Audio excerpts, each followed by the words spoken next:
kyala kyo ng'afuna bujjanjabi. Unfortunately sawa nga 8 ez'olunaku olw'eggulu n'ava mu bulamu obw'ensi eno.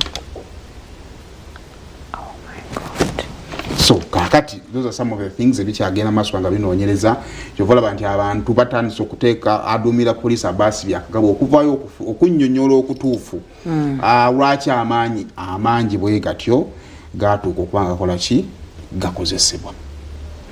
Ku nsonga y'emu, Minister for Justice and Constitutional Affairs omukulu Norbert Mao naye anenya aba NRM abagamba nti twawule aba NRM supporters n'aba ababijwetekamu mu drawing online eraga ono NRM supporter ono abejwetese mu bwejwetesi nga mukola ki mukangavule abo ababa bazizza bino byonna byobadde oyogerako nayogera nti ekyali eggulu kyali shameful naddala kuba bw'otunuulira NRM kyekola oba manifesto yaayo nakiki kyetunuulidde nga NRM eri mu buyinza tebasaba kubanga ate bongerako nti bali mu rallies ez'enjawulo naye ate aba opposition tebakkirizibwa ku campaigninga in peace nti ebintu bingi bibaawo byali eggulu embara ekiruhura ekawempe incidents zonna najja nga azimenya n'abasaba bakyuseemu mu bigambo bye n'agamba what happened in Gulu was a shame.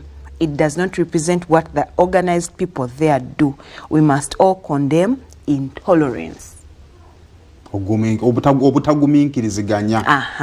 Era ono n'abasaba nti ebintu ebyo bwe bikolebwa naddala ku bantu aba opposition kiba kijjawo credit gye twandiwadde aba Electoral Commission ne kireetera nti excuses zonna aba opposition ze banaawa zikkirizibwa nti bali suppressed tebakkirizibwa campaigninga abantu baabwe basapota baabwe bakubibwa saako n'okuba nti enkuŋŋaana zaabwe bazirinnyamu. Ebimu ku bintu bye yasabye nti naddala abantu abali mu campaigns zino mugezeeko okubeera nga temukola crowds nnene mugezeeko okuba nga mwesuula amabanga wadde nga bano abantu bennyini ababa beesimbyewo mubaagala. N'agamba nti abantu aba SFC oli wabanga wa SFC ddala obeera olina unit oba olina akakwate ku unit emu naye tosobola kwejweteka bwejwetisi ojja ogambe nti nze ndi wa SFC otandika okukuba abantu oba olina okuba nga olina woogwa.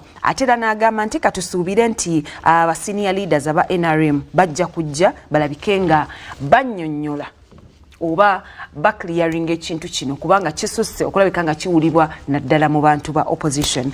Omukulu Emmanuel Dombo ngono ye Director for Information and Publicity mu NRM ono yagambye nti aba poliisi abanenya okulabika nga bakwata okuba nti tebakwata bantu bambadde sati za NRM nga balowooza nti bo olw'okuba nti basupportinga muzeeyi tebajja kukwatibwako. Ndowooza tugenda kubanga tugiraawo. Ensonga ezo zikyali mpanvu musobozi kubaganyizaako ebirowoozo ewammwe nga mukola ki nga we muziraba.